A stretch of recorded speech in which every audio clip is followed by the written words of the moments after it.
Dear students, the mission development academy के इस परिवार में आप सभी लोगों का स्वागत है। और आज हम डिस्कस करेंगे नवोदय स्कूल के अंदर मैथमेटिक्स का फोर्थ चैप्टर। और फोर्थ चैप्टर के अंदर हम सीखेंगे फैक्टर्स एंड मल्टीपल्स के बारे में, जो कि सैनिक स्कूल के अंदर भी एक कॉमन टॉपिक है। अगर आपके पास में नोटबुक और पेन साथ में है तो फैक्टर्स और मल्टीपल से रिलेटेड कोई भी डाउट आपके पास नहीं होगा, ये मेरा वादा है। अगर आपने ध्यान से नोट्स बनाते हुए सारी चीजों को कंप्लीट किया है तो फैक्टर्स और मल्टीपल्स कभी जिंदगी में आप नहीं भूलोगे। इस तरीके से मैं समझाने वाला हूं। चलिए, सबसे पहले सिलेबस को हम देखते हैं। हमेशा की तरह हम सिलेबस देखते हैं कि सिलेबस में कितना सिलेबस हमने कंप्लीट कर लिया है। अगर आप सिलेबस को ध्यान से देखोगे तो सबसे पहले मैंने आपको डिस्कस करके समझाया था नंबर्स और न्यूमेरिक सिस्टम, जिसके क्वेश्चन भी हमने करे थे, कॉन्सेप्ट भी किया था। 4 fundamental operations on whole numbers को भी समझा है बहुत अच्छी तरीके से, डाउट्स भी क्लियर किए हैं मैंने। फ्रैक्शनल नंबर्स और उसके ऑपरेशंस के बारे में हमने बात की थी। इसके अलावा इसके क्वेश्चंस भी हमने देखे थे। तो आज हम डिस्कस करेंगे फैक्टर्स और मल्टीपल्स रिलेटेड उसके कॉन्सेप्ट्स के बारे में। देखिए, बहुत ही छोटा सा चैप्टर है लेकिन बहुत ही इंपॉर्टेंट चैप्टर है, क्योंकि यहां से क्वेश्चंस पूछे जाते हैं। आने वाले चैप्टर्स में हम डिस्कस करेंगे एलसीएम, एचसीएफ, डेसिमल्स और फंडामेंटल्स के बारे में उसके। इसके साथ साथ में हम डिस्कस करने वाले हैं मैथमेटिक्स के अंदर conversion, measurement, distant time speed, approximation, simplification, percentage, profit and loss, simple interest, parameters, area and volume. इसके साथ साथ हम डिस्कस करेंगे मिसलेनियस के अंदर। अगर कुछ टॉपिक मिस हो जाते हैं, छूट जाते हैं, कोई डाउट रह जाता है तो मिसलेनियस में उसको हम कवर करेंगे। इसके साथ साथ रीजनिंग के अंदर मैं बात करूं, इंटेलिजेंस के अंदर बात करूं, तो कहीं ना कहीं ये टॉपिक्स को हम डिस्कस करने वाले हैं। Figure analogy, odd man out, और इसके साथ साथ embedded figures, pattern completion, mirror imaging, space visualisations, geometrical figure completion, figure series completion, punch hole pattern, ये सारी चीजें हम डिस्कस करेंगे। इसके अलावा लैंग्वेज के बारे में भी डिस्कस करेंगे, जिसमें कि पैसेज को कैसे सॉल्व किया जाता है। तो चलिए, अब हम डिस्कस करने जा रहे हैं फैक्टर्स और मल्टीपल्स के बारे में। इससे पहले कि फैक्टर्स और मल्टीपल के कॉन्सेप्ट को मैं शुरू करूं, सबसे पहले आपकी नोटबुक और पेन आपके पास में होना चाहिए। अगर नहीं है तो वीडियो को पॉज करो, जाओ नोटबुक और पेन लेकर के साथ में बैठो, जिस भी नोटबुक में आप नोट्स करते हो। सबसे पहले फैक्टर्स को समझेंगे, गुणनखंड को समझेंगे। उसके बाद हम डिस्कस करेंगे मल्टीपल्स के बारे में, जिसको हम कहते हैं गुणज। और इसके साथ साथ हम डिस्कस करेंगे कॉमन फैक्टर्स क्या होते हैं। कॉमन फैक्टर्स में आप बहुत सारी चीजों को सीखने वाले हो। इसके अलावा कॉमन मल्टीपल्स क्या होते हैं, एक बार आप फैक्टर और मल्टीपल के डिफरेंस को समझ जाओगे तो कॉमन फैक्टर और कॉमन मल्टीपल को भी आप आसानी से समझ जाते हो। इसके अलावा हम डिस्कस करेंगे प्राइम फैक्टर के बारे में। प्राइम नंबर वे नंबर होते हैं जो खुद से डिवाइड होते हैं, और उसके फैक्टर्स के बारे में बात करेंगे। और फिर हम कुछ प्रॉपर्टीज के बारे में बात करेंगे, फैक्टर्स की क्या क्या प्रॉपर्टीज हैं उनको अच्छी तरीके से हम समझने वाले हैं। चलिए, सबसे पहले हम फैक्टर के बारे में बात करते हैं। और फैक्टर और मल्टीपल में बहुत सारा डाउट होता है बच्चों को। तो फैक्टर क्या होता है मैं आपको समझाता हूं। देखिए, फैक्टर को समझने के लिए आपको समझना होगा कि factor of a number is a number that divides evenly into the numbers without leaving a remainder. यानी कि एक सिंपल वे में समझो आप, फैक्टर्स का मतलब क्या होता है। फैक्टर वो संख्या होती है जिससे उस नंबर को डिवाइड किया जा सकता है बिना कोई रिमाइंडर के। अब इसको आप प्रैक्टिकल कैसे समझोगे कि सर फैक्टर एक्चुअल में क्या होता है। जैसे मान लो कि 12 है, 12 एक नंबर दिया हुआ है और इसके हमें फैक्टर्स फाइंड आउट करने हैं। तो फैक्टर कौन सा नंबर होगा जिससे वो कंप्लीटली डिवाइड हो जाए। 2 से क्या ये 12 डिवाइड हो जाएगा? बिल्कुल डिवाइड हो जाएगा। कोई भी यहां पे विदाउट लिविंग रिमाइंडर, कोई भी रिमाइंडर नहीं बचेगा। क्या 12 3 से डिवाइड होगा? बिल्कुल भी डिवाइड होगा, कोई भी रिमाइंडर नहीं बचेगा। क्या 12 4 से डिवाइड होगा? बिल्कुल भी डिवाइड होगा, कोई भी रिमाइंडर नहीं बचेगा। यानी कि बिना कोई शेष छोड़े जो डिवाइड हो जाता है उसी को हम कहते हैं फैक्टर। यानी कि 2 3 4 जो है वो फैक्टर होंगे नंबर्स के। देखिए, जो फैक्टर होता है ना, हमेशा उस नंबर से छोटा ही होगा। मैक्सिमम उस नंबर के इक्वल हो सकता है, 12 इसका मैक्सिमम होगा, लेकिन कभी भी फैक्टर उस नंबर से बड़ा नहीं हो सकता। उसके इक्वल हो सकता है, उससे बड़ा नहीं हो सकता। आप बोलोगे कि 12 का फैक्टर 24 होगा क्या? बिल्कुल भी नहीं होगा, उससे बड़ा नहीं होगा। उससे बड़ा उसका मल्टीपल हो सकता है। अब आपको एक चीज समझ आ चुकी है कि कोई भी नंबर ये जिसमें कि वो डिवाइड हो जाए, जिससे वो डिवाइड हो जाए, वो फैक्टर होगा। अब इसको प्रैक्टिकल एक एग्जांपल से समझो, तब जाकर के चीजों आपको समझ आएंगी बहुत अच्छी तरीके से। ये नंबर आप देख पा रहे हो, 12 का भी मैंने एग्जांपल लिया था। 12 1 से डिवाइड है, जिसमें कि कोई भी रिमाइंडर नहीं बच रहा है, कंप्लीटली डिविजिबल हो पा रहा है। ये जो आप देख पा रहे हो, इस जो कलर वाइज चीजें दी हुई है स्काई ब्लू टाइप में। अब यहाँ पे देखो, 2 से भी डिवाइड है ये 12, 3 से भी डिवाइड है, 4 से भी डिवाइड है, 6 से भी डिवाइड है और 12 से भी डिवाइड है। यानी कि 12 के जो फैक्टर होंगे वो क्या होंगे, 1 इंटू 12 हो सकता है, 2 इंटू 6 हो सकता है, 3 इंटू 4 हो सकता है। तो ये सारे के सारे क्या है, 12 क्या फैक्टर हैं। 12 के फैक्टर क्या हो सकता है, 1 हो सकता है, 2 हो सकता है, 3 हो सकता है, 4, 6, 12। जिससे 12 डिवाइड हो जाए वही 12 के फैक्टर होंगे। यानी कि ऐसा नंबर जिससे उसके फैक्टर वो नंबर होता है जिससे कि वो नंबर डिवाइड हो जाए कंप्लीटली, बिना कोई रिमाइंडर के। फैक्टर आपको आई होप कि कंप्लीट हो चुका होगा। अब हम मल्टीपल के बारे में बात करते हैं। मल्टीपल को कहते हैं गुणज। मल्टीपल से आपको पता होना चाहिए, मल्टीप्लाई करना है, हमें क्या करना है, मल्टीप्लाई करना है। जब भी मल्टीपल्स के बारे में बात होती है ना, तो multiple of a number is a number can be created, multiply that number by another number. जैसे कि अगर आपसे पूछा जाए कि 12 के मल्टीपल्स क्या हो सकते हैं, तो 12 का मल्टीपल हो सकता है 12 इंटू 1, 12 हो सकता है। 12 इंटू 2 क्या हो सकता है, 24 हो सकता है। मल्टीपल उस नंबर से ज्यादा हो सकता है, कोई इशू नहीं है। 12 इंटू 3 क्या हो सकता है, 36 हो सकता है। तो 12 के मल्टीपल्स क्या होंगे, 12 इज अ मल्टीपल ऑफ 3। आप कह सकते हो कि हाँ, अगर 3 के मल्टीपल्स की बात करें तो क्या होगा। इसी तरीके से अगर आप 3 के मल्टीपल की बात करोगे तो 3 इंटू 1 क्या होगा, 3। 3 इंटू 2 क्या हो जाएगा, 6। इसी तरीके से 3 इंटू 3 ये क्या होगा, 9 होगा। 3 इंटू 4 क्या हो रहा है, 12 हो गया। ये 3 के मल्टीपल्स हैं, ये 3 के फैक्टर्स नहीं है। 3 के फैक्टर्स में 6 नहीं होगा, ये 3 के मल्टीपल्स हैं। क्यों, क्योंकि ये 3 की टेबल्स में आते हैं और ये बहुत बड़े नंबर भी हो सकते हैं, ऐसा कुछ भी नहीं है।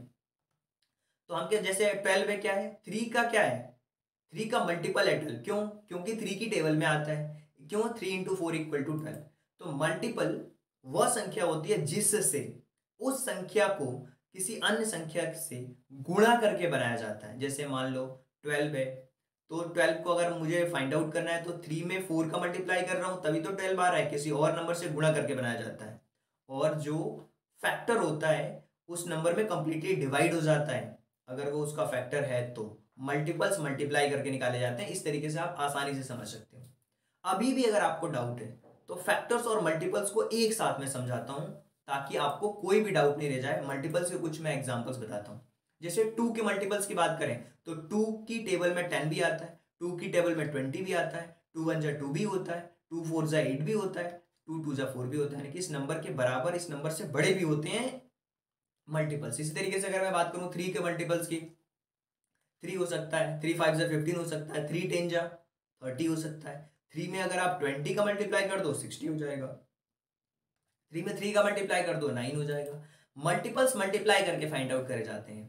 5 क्या होगा, 5 का 5 होगा, 25 होगा, 50 होगा, 20 होगा, 55 होगा। ये सब 5 के मल्टीपल्स हैं। तो मल्टीपल्स और फैक्टर्स दोनों में आपको डिफरेंस समझ आ चुका होगा। मल्टीपल्स मल्टीप्लाई करके फाइंड आउट करे जाते हैं और फैक्टर्स क्या होता है, डिवाइड करके देखते हैं कि क्या ये नंबर इस नंबर से कंप्लीटली डिविजिबल है बिना किसी रिमाइंडर के, तो वो उसका फैक्टर कहलाता है। फैक्टर्स और मल्टीपल को एक साथ समझ लेते हैं, पूरा डाउट ही क्लियर हो जाएगा आपको। देखिए इस एग्जांपल में पूरे डाउट्स क्लियर हो जाएंगे अब आपके। ध्यान से समझना जो चीज मैं आपको समझा रहा हूं। अगर मैंने लिखा है ना 5 इंटू 4 इक्वल टू 20, तो आपको एक चीज तो समझ आ चुकी होगी कि अगर मैं 20 को डिवाइड करूंगा 5 से, अगर मैं 20 को डिवाइड करूंगा 5 से तो कंप्लीटली डिविजिबल हो जाएगा, मतलब ये 20 का फैक्टर होगा। 20 को अगर मैं डिवाइड करूंगा 4 से तो ये कंप्लीटली डिविजिबल हो जाएगा, मतलब 4 भी इसका फैक्टर है। यानी कि जो 5 है वो 20 का फैक्टर है, जो 4 है वो भी 20 का फैक्टर है। यहां पे लिखा भी हुआ है फैक्टर ऑफ 20, फैक्टर ऑफ 20। अब 20 जो है वो 4 का मल्टीपल है। क्यों 4 का मल्टीपल है, क्योंकि 4 की टेबल में क्या आता है, 20 आता है। 4 1 जा 4, 4 2 जा 8, 4 3 जा 12, 4 4 जा 16, 4 5 जा 20। तो मैं क्या कह सकता हूं, ये 4 का मल्टीपल है, मल्टीपल ऑफ 4। ये जो 20 है ना वो 4 का मल्टीपल है।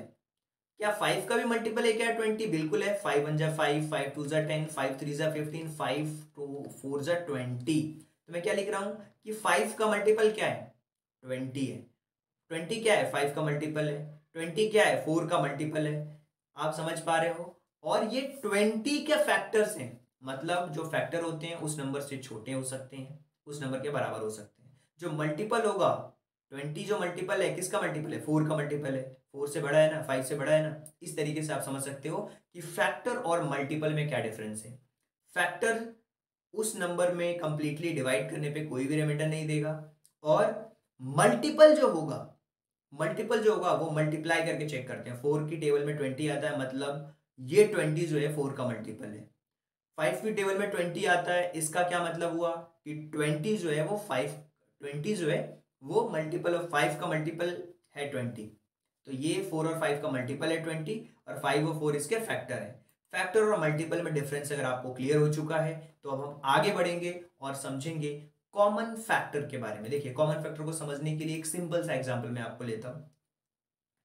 अब देखिए, फैक्टर के बारे में मैंने आपको ऑलरेडी बताया है कि फैक्टर में क्या होता है, नंबर्स को डिवाइड करके चेक करते। देखिए, अगर मैं 4 के फैक्टर की बात करूं तो 4 1 से भी डिवाइड होगा, 2 से भी डिवाइड होगा और 4 से भी डिवाइड होगा।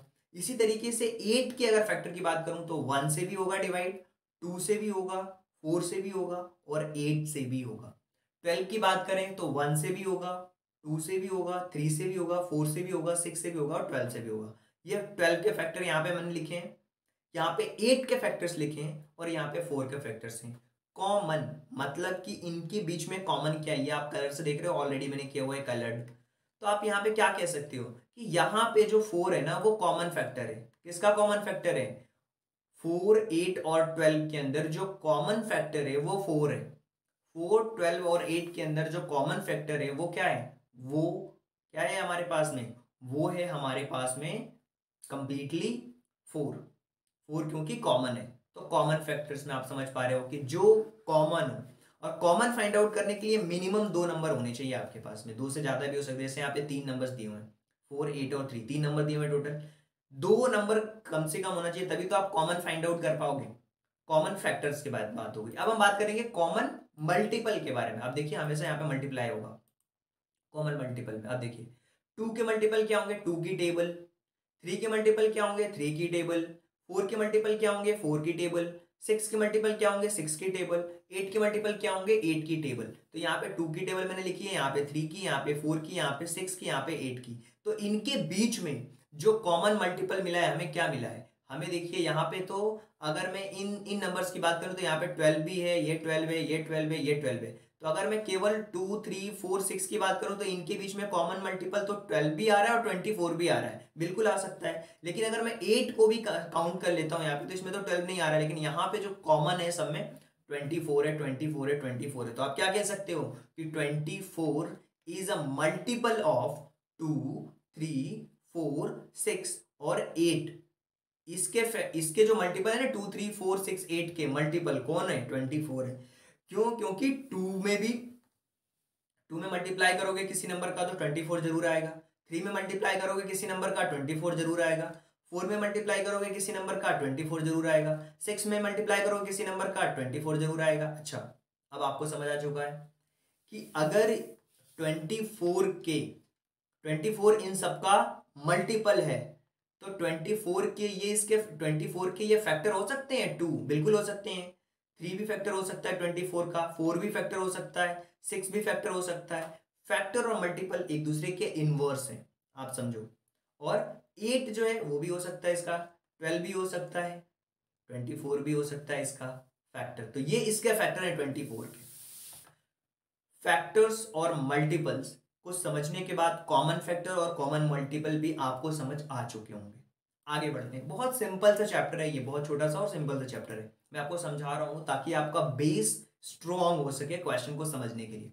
प्राइम फैक्टर, प्राइम फैक्टर को समझने के लिए आप सिंपल समझो, ऐसा नंबर जो खुद से डिवाइड होता है वो प्राइम फैक्टर कहलाता है। जैसे अगर मैं आपसे पूछूं कि 24 के प्राइम फैक्टर्स को फाइंड आउट करो, तो 24 को हम फैक्टर ट्री के थ्रू उसका प्राइम फैक्टर्स फाइंड आउट करेंगे। 24 को अगर आप 2 पार्ट्स में करोगे, 3 इंटू 8 होगा, ये 24 हो गया।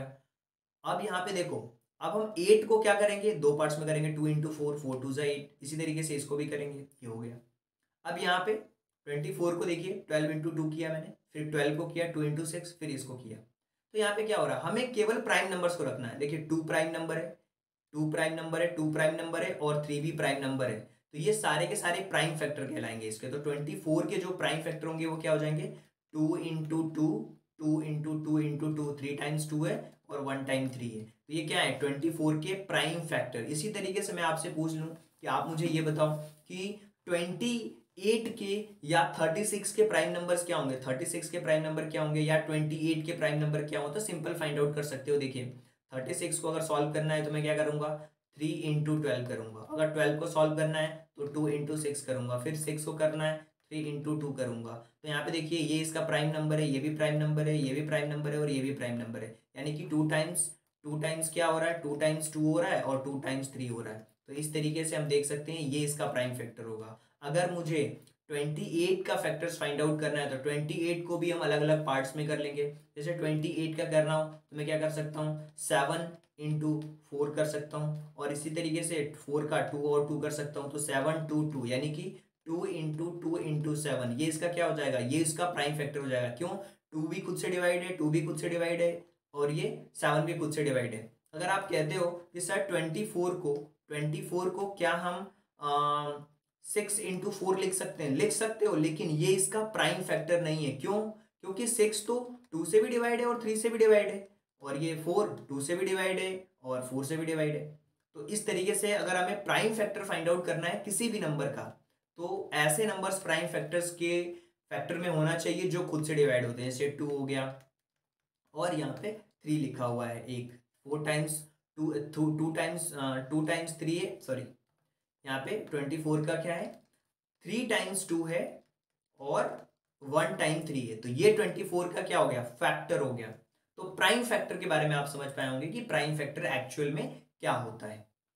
एक चीज मैं आपको समझाऊं, प्राइम फैक्टर को कुछ इस तरीके से भी आप समझ सकते हो कि मान लो एक और नंबर लेता हूं मैं, prime factor which is also prime is a prime factor, जो प्राइम नंबर्स में हो पूरा। जैसे 70 का अगर आपको 70 का अगर फाइंड आउट करना है तो 10 इंटू 7, फिर 7 2 और 5, तो इसका क्या हो जाएगा 5 2 इंटू 70 के अगर प्राइम फैक्टर्स फाइंड आउट करने की कोशिश करोगे तो क्या हो जाएगा 2 इंटू 5 इंटू 7, तो ये हो गया आपका 70। तो ये प्राइम फैक्टर कहलाएंगे। क्यों, क्योंकि खुद से डिवाइड है। तो प्राइम फैक्टर आपको समझ आ चुका है, कॉमन फैक्टर आपको समझ आ चुके हैं, कॉमन मल्टीपल आपको समझ आ चुके हैं, फैक्टर्स और मल्टीपल्स भी मैं आपको समझा चुका हूं। तो कुछ कॉमन प्रॉपर्टीज के बारे में बात कर लेते हैं, फिर ये कॉन्सेप्ट हमारा खत्म हो जाएगा। फिर आगे वाले वीडियो लेक्चर्स में हम कॉन्सेप्ट के बारे में क्वेश्चन के बारे में बात करेंगे, कॉन्सेप्ट हमारे कंप्लीट हो जाएंगे। प्रॉपर्टीज के बारे में बात करते हैं कि प्रॉपर्टीज में कुछ चीजें आपको ध्यान रखनी है। वो क्या, देखिए सबसे पहली प्रॉपर्टीज में आपको बताता हूं कि अगर कोई भी फैक्टर है हमारा प्राइम नंबर्स का, फैक्टर्स ऑफ प्राइम नंबर्स में क्या होता है ध्यान से समझिए। मान लीजिए 5 है, 5 क्या है आपका एक प्राइम नंबर है। अगर प्राइम नंबर का स्क्वायर अगर हम फाइंड आउट करते हैं, जैसे प्राइम नंबर का स्क्वायर, जैसे 5 का स्क्वायर करेंगे 25 होगा। तो इसके जब हम फैक्टर्स की बात करेंगे ना, तो यहां पे जो फैक्टर्स होगा किसी भी प्राइम नंबर के स्क्वायर का फैक्टर, जैसे 25 के फैक्टर्स में क्या होंगे 1 5 और 3, तो 3 ही होते हैं। कितने होते हैं 1 3 और 5, हमेशा 3 होंगे। जैसे मान लो एक कोई सा नंबर ले लो आप, अब मैं उसको समझाता हूं कि अगर वो प्राइम नंबर है और उसका स्क्वायर मैं फाइंड आउट करूंगा, जैसे मान लो 7 का अगर मैं स्क्वायर करता हूं तो क्या होगा 49, और 49 के अगर मैं फैक्टर्स की बात करूंगा ना, तो एक तो ये 1 से होगा, एक 7 से होगा और एक 49 से होगा, यानी कि टोटल 3 ही नंबर्स होते हैं। तो हमेशा जब भी किसी प्राइम नंबर्स का आप स्क्वायर करते हो और उसके फैक्टर्स को चेक करोगे तो हमेशा 3 ही नंबर्स होते हैं। जैसे यहाँ पे 1 7 49 है, यहाँ पे 1 5 25 है। ये तो पहला इसका प्रॉपर्टीज हो गई। चलिए दूसरी प्रॉपर्टीज के बारे में बात करते हैं, factor of perfect square. Perfect square का मतलब क्या होता है, जैसे मान लीजिए 16 क्या है एक परफेक्ट स्क्वायर है, 25 क्या है एक परफेक्ट स्क्वायर है, ये 64 क्या है एक परफेक्ट स्क्वायर है, क्योंकि नंबर्स का कुछ ना कुछ स्क्वायर है। तो 16 क्या है एक परफेक्ट स्क्वायर है, क्यों 4 का स्क्वायर करोगे 16 होगा। अगर हम परफेक्ट स्क्वायर के फैक्टर्स को फाइंड आउट करते हैं तो हमेशा जो उसका फैक्टर होगा वो उसमें ओड नंबर्स में आएगा। जैसे कि या तो 3 हो सकता है, 5 हो सकता है। ये देखिए 1 2 4 5 और 8, यहाँ पे जो नंबर ऑफ फैक्टर्स होंगे वो ओड नंबर्स में होंगे। नंबर ऑफ जो फैक्टर्स होंगे किस में होंगे, वो ओड नंबर्स में होंगे। यहाँ पे कितने 1 2 3 4 5 किसमें होंगे, नंबर ऑफ फैक्टर। किसी भी परफेक्ट स्क्वायर का जब किसी भी परफेक्ट स्क्वायर का आप फैक्टर फाइंड आउट करोगे तो उसमें नंबर ऑफ फैक्टर्स हमेशा ओड नंबर्स में होंगे। और नॉन परफेक्ट स्क्वायर का अगर आप फैक्टर्स फाइंड आउट करोगे तो हमेशा इवन नंबर में होंगे। जैसे कि 15 नॉन परफेक्ट स्क्वायर है, 15 किसी का स्क्वायर रूट नहीं है। चलिए, तो 15 का अगर आप फैक्टर फाइंड आउट करोगे तो हमेशा क्या होगा, इवन में होगा। क्या होगा, ये इवन में होगा। 15 जो होगा नॉन परफेक्ट स्क्वायर के जो नंबर्स आएंगे हमेशा इवन में आएंगे। 1 2 3 4 यहाँ पे 4 नंबर है। और हमेशा परफेक्ट स्क्वायर का जब आप फैक्टर फाइंड आउट करोगे तो हमेशा ओड में आएंगे, चाहे वो 3 हो, चाहे वो 5 हो, चाहे वो 7 हो। तो ये हमने बात कर ली परफेक्ट स्क्वायर के फैक्टर्स के बारे में और प्राइम नंबर्स के फैक्टर्स के बारे में। चलिए, कुछ और एक कॉन्सेप्ट है उसको भी हम समझते हैं ताकि आपके दिमाग के अंदर कोई भी डाउट ना रहे। अब जैसे मान लीजिए कोई ऐसा नंबर है जो दूसरे नंबर से फैक्टर ऑफ फैक्टर डिविजिबल है। जैसे कि फॉर एग्जांपल, जैसे कि मैं कह रहा हूं कि 108 है ना, वो 36 से डिविजिबल है। तो 36 का जो फैक्टर होगा, जैसे यहाँ पे 36 का जो फैक्टर होगा, जैसे 36 है, 36 ये तो ये नंबर नहीं है यहाँ पे कुछ भी। 36 का जो फैक्टर होगा, जैसे 108 है और 36 है, ये मैंने 5 का स्क्वायर गलती से यहाँ पे लिख दिया है। 36 का जो फैक्टर होगा 1 2 3 4 6 9 12 86 36 18 और 36। अब देखिए यहाँ भी देखिए, चेक कर लीजिए उस चीज को भी कि 36 क्या है, परफेक्ट स्क्वायर है। परफेक्ट स्क्वायर के जो नंबर ऑफ फैक्टर्स होंगे वो किस में होंगे, हमेशा ओड नंबर्स में होंगे। 1 2 3 4 5 6 7 8 9। 9 क्या है, ओड नंबर है। अब यहाँ पे हमें क्या समझना है कि अगर ये इसका फैक्टर है तो 108 भी इसके फैक्टर्स के क्या होगा, डिविजिबल होगा। यानी कि 108 किससे डिवाइड होगा, वो इसके फैक्टर से भी डिविजिबल होगा, इसके फैक्टर में भी आएंगे। अगर कोई नंबर ऐसा है जो उसके फैक्टर से ही डिवाइड हो रहा है, जैसे कि 108 है, 36 से डिवाइड हो जाएगा 3 टाइम्स में। तो यहाँ पे 108, जैसे 108 इसका मतलब क्या हुआ, 108 को अगर आप डिवाइड करोगे 36 से तो वो 3 टाइम्स में डिवाइड हो जाएगा कंप्लीटली। तो इसका कहने का मतलब क्या हुआ कि जो 36 का फैक्टर है उससे भी 108 कंप्लीटली डिवाइड होगा। यही चीज यहाँ पे समझाई जा रही है। और ये जो नंबर है ना, इसको आपको नहीं लिखना है। सो आई होप कि जो कॉन्सेप्ट्स हैं वो आपको बहुत अच्छी तरीके से समझ आए होंगे। अगर आपको लगता है कि फिर भी कोई डाउट है तो आप स्क्रीनशॉट ले करके रखिए और यहाँ पे अपने डाउट क्लियर कर सकते हैं इस नंबर्स के साथ में। इसके अलावा आप और अपने डाउट्स को क्लियर करना चाहते हैं और प्रॉपर तरीके से आप चाहते हैं कि एक गाइडेंस हो, मेंटरशिप प्रोग्राम्स को ज्वाइन कर सकते हैं आप हमारे। और मेंटरशिप प्रोग्राम्स आप हमारे चैनल्स पे जाकर के ज्वाइन बटन पे क्लिक करके मेंटरशिप प्रोग्राम को ज्वाइन कर सकते हैं। वहाँ पे जैसे ही जाओगे आपको अलग अलग पर्क्स दिखेंगे, उन पर्क्स में आप इनरोल होकर के मेंटरशिप प्रोग्राम्स का लाभ ले सकते हैं। तो thank you so much and thanks for giving your precious time at the last. God bless you. Thank you so much.